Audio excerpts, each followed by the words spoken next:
안녕하세요. 차이나는 차이나의 모든 것 차이나주입니다. 오늘은 오랜만에 테슬라 및 바이두에 관한 중국 뉴스를 전달해 드리려고 합니다. 구독과 좋아요, 알림 설정까지 부탁드립니다. 여러분의 응원은 컨텐츠 제작에 큰 힘이 됩니다. 그럼 시작하겠습니다. 2월 8일 테슬라가 15억 달러의 비트코인을 구매했다고 발표하자 시장에서 연일 이에 대한 관심이 뜨겁습니다. 이와 관련한 중국 뉴스 가져와 봤습니다. 경제적 관점이 아니라 국제 정치학적으로 테슬라의 비트코인 구매 및 결제를 다룬 점이 참 흥미로웠는데요. 중국 경제지에 실린 이 컬럼에서는 테슬라의 비트코인 투자보다 앞으로 테슬라를 비트코인으로 결제할 수 있다는 점에 주목해야 한다고 말합니다. 왜냐하면 테슬라가 비트코인의 결제 수단으로 인정했다는 것은 미국의 패권, 즉 기축통화로서의 달러의 헤게모니를 파괴하는 강력한 힘을 발휘할 수 있기 때문입니다. 이 칼럼에서는 미국이 전 세계에서 패권을 갖게 된 것은 결제 수단이 금에서 달러로 바뀌면서부터 시작된 것이라고 말합니다. 특히 오일머니로 달러를 사용하게 되면서 달러가 국제결제 통화로 자리 잡을 수 있었는데요. 이는 전통 자동차의 발전과도 연결이 됩니다. 전통적인 내연 자동차는 휘발유가 필요하고 이 휘발유는 중동의 석유에서부터 나오고 모든 석유 거래는 달러로만 결제해야 하고 이렇게 다 연결되어 있는 거죠. 그 당시 미국이 세계 최대의 자동차 생산국이자 소비국이었기 때문에 미국 달러로 유가를 통제하고 국내 자동차 및 항공산업을 보호하는 것이 미국의 의도였다고 합니다. 그러나 테슬라가 전기차를 개발하면서 이러한 달러 패권에 균열을 가하기 시작했다고 이 컬럼은 말합니다. 석유는 이제 더 이상 필요 없고 전기로만 가는 차가 필요하기 때문입니다. 세계 주요 운송 차량이 전력을 공급하기 위해 석유에 의존하지 않고 전기로 직접 공급하게 되면 달러가 그만큼 결제 수단으로 사용되어지지 않아도 되는 것이죠. 이 칼럼에서는 한 국가가 신에너지 자동차 산업을 중요시하고 지원하는 이유는 단순한 산업 정책에 그치지 않는다고 말합니다. 일론 머스크는 테슬라를 통해 자동차 전력 부문에서 석유, 즉 달러의 토대를 흔들었으며 앞으로 비트코인 결제를 통해 무역 부문에서도 달러의 위상을 흔들게 할 것이라고 말합니다. 그리고 마지막 문장에서는 비트코인, 테슬라가 모두 2008년 미국 금융위기 때 태어났다고 말하면서 이 관련이 없는 세 가지 이슈가 묘하게 하나로 연결되고 있다고 말합니다. 테슬라의 전기차, 테슬라의 비트코인 결제, 과연 이 컬럼에서 말하는 것처럼 미국의 달러 헤게모니를 파괴하게 될까요? 여러분은 어떻게 생각하시나요? 자, 그럼 두 번째 테슬라의 중국 시장 감독국 면담과 관련한 뉴스 전해드리겠습니다. 이 뉴스는 헤드라인이 재밌는데요. 테슬라의 면담과 비트코인 투자, 도대체 일론 머스크는 무슨 꿍꿍이를 가지고 있는 거지? 입니다. 지난 2월 8일 저녁 중국 시장 감독 총국은 테슬라의 비정상 가속, 배터리 화재 및 원격 차량 업그레이드 및 기타 문제를 지적하고 향후 중국 법규를 엄격히 준수하고 품질과 안전에 대한 기업의 책임을 이행하라고 밝혔습니다.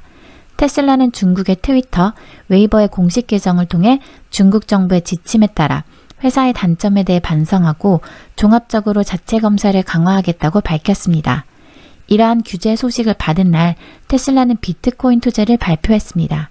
이 신문 기사에서는 일론 머스크가 도대체 무슨 꿍꿍이를 가지고 있는지 모르겠다며 중국에서는 비트코인이 향후 자동차의 구매 주류가 되기는 힘들 것이라고 말했습니다. 실제로 작년 12월 중국 전기차 제조업체 니오가 자동차 구매를 위해 비트코인을 수락한 최초의 자동차 회사다라고 홍보했지만 후에 이는 금융규제 라이센스를 얻지 않고 디지털 통화 구매를 수락한 최초의 자동차 회사라고 수정하면서 사과를 한 적이 있다고 합니다. 디지털 위안화를 통해 정부가 모든 결제를 컨트롤하려고 하는 중국 정부 입장에서는 비트코인을 통한 결제를 중국 정부 통제하에 두려고 하는 의도인 것 같습니다. 또한 이 신문 기사에서는 2022년부터 승용차 외국인 지분 비율 제한과 2개 이하의 합작 투자 제한을 폐지하기 때문에 외국인 투자가 본격화될 예정이라면서 테슬라가 중국의 공장을 소유하고 건설한 최초의 외국인 소유 자동차 회사로서 자신의 책임을 명확히 하라고 밝혔습니다. 바이든 정부가 집권하면서 향후 미중의 관계가 어떻게 될지 전 세계가 주목하고 있는데요. 테슬라 또한 이러한 정치적 싸움에서 벗어나기 위해 중국 정부 당국과 어떻게 협조를 해나가는지 함께 지켜봐야 할 것 같습니다. 다음 뉴스는 중국 상무부가 발표한 신재생에너지차 소비 촉진 정책입니다. 테슬라, 니오, 샤오펑 주주분들 많으실 것 같은데요. 중국 상무부가 자동차 소비 촉진 지침을 발표했습니다. 이 지침에 따르면 자동차 소비의 상승 모멘텀을 공고히 하기 위해 각 지방 정부에서는 효과적인 정책을 취해야 한다고 밝혔습니다.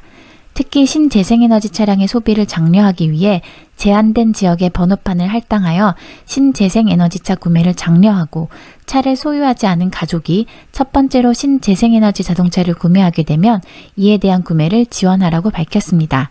이미 알고 계시겠지만 중국에서는 돈이 있다고 마음대로 자동차를 구매할 수 있는 것이 아닙니다. 자동차 번호판을 일정 조건이 만족되고 추첨이 되어야만 할당을 받아서 자동차를 살 수 있게 됩니다. 이 정책에 따라서 신재생에너지차 구매 시 번호판을 쉽게 할당받게 된다면 신재생에너지 구매 모멘텀으로 작용하게 될 것입니다. 이러한 정책은 중국 당국이 작년에 발표한 쌍순환 정책에 따라 소비 진작을 하기 위해 나온 것입니다. 이 정책이 궁금하신 분들은 올해 중국 투자 아이디어를 찾으시는 분들은 위에 영상을 클릭해 보시면 도움되실 것입니다. 다음으로 바이두 관련 뉴스 전해드리도록 하겠습니다. 2월 10일 뉴스에 따르면 바이두가 AI 칩을 만드는 자회사를 설립할 것이라고 합니다. 현재 이와 관련하여 GGV 캐피탈과 IDG 캐피탈로부터 투자를 받는 것을 검토 중이라고 하는데요. 저번에 이항 영상에서 GGV 캐피탈은 중국 투자에서 두각을 나타내고 있는 회사라고 전해드렸는데요. 이 회사가 투자하는 리스트를 통해 투자 아이디어를 얻고 싶으신 분들은 위에 영상을 클릭해주세요. 뉴스에 따르면 원래 바이두 내에 AI 칩을 만드는 팀이 있었는데 이를 별도로 분할하고 AI 칩 만드는 별도 회사를 설립할 것이라고 합니다. 바이두의 AI 칩 반도체 회사의 목표는 자동차 제조사 등 다양한 산업군의 고객에게 판매하는 것이라고 합니다. 뉴스에 따르면 바이두는 2018년 자체 개발한 AI 칩 바이두 쿤룬을 출시했고 쿤룬1은 바이두 검색 엔진 및 클라우드 서비스에 사용되고 있다고 합니다. 현재 개발 중인 쿤룬2는 2021년 상반기에 양산될 예정이라고 합니다. 이 쿤룬 칩은 일반적인 오픈소스 딥러닝 알고리즘을 지원하면서 음성인식, 검색 랭킹, 자연언어 프로세싱, 자율주행 기술 등 대규모 추천 서비스 등 다양한 분야의 AI 애플리케이션을 지원하는 점이 특징인데요. 향후 자회사를 설립해서 타 서비스 및 다양한 산업군에도 확대 적용할 계획이며 이를 통해 개방형 AI 생태계 확산에 집중할 예정이라고 합니다. 또한 바이두는 AI 칩 회사 설립을 통해 최근 지리자동차와 설립한 전기차 사업과 연관시켜 전기차 자율주행 AI 칩을 공급하는 것을 최종 목표로 하고 있다고 합니다. 대신 이 기사에서는 이 목표를 위해서는 기술이 뒷받침되어야 한다고 지적합니다. 구글도 자율주행 칩을 직접 개발하려고 시도했지만 나중에 엔비디아 자율주행 칩만큼 성능이 좋지 않아서 포기했기 때문입니다. 이러한 바이두 AI 칩 제조는 중국의 기술 자립화 정책과도 연관이 있습니다. 미국이 중국에 칩 수출 금지를 부과한 후 중국은 내부 자립도에 사활을 걸고 있기 때문인데요. 실제로 올해 초 텐센트가 투자한 AI 칩 회사인 위엔위엔 테크놀로지 회사는 AI 클라우드 교육 및 추론 칩 개발을 위해 18억 위안의 파이낸싱을 받았고 2019년 알리바바가 최초의 AI 지원칩을 출시했습니다. 바이두의 AI 칩 회사 성공과 중국의 기술 자립화가 과연 성공할 수 있을지 꾸준히 업데이트하도록 하겠습니다. 바이두의 자율주행 마스 플랫폼이 광주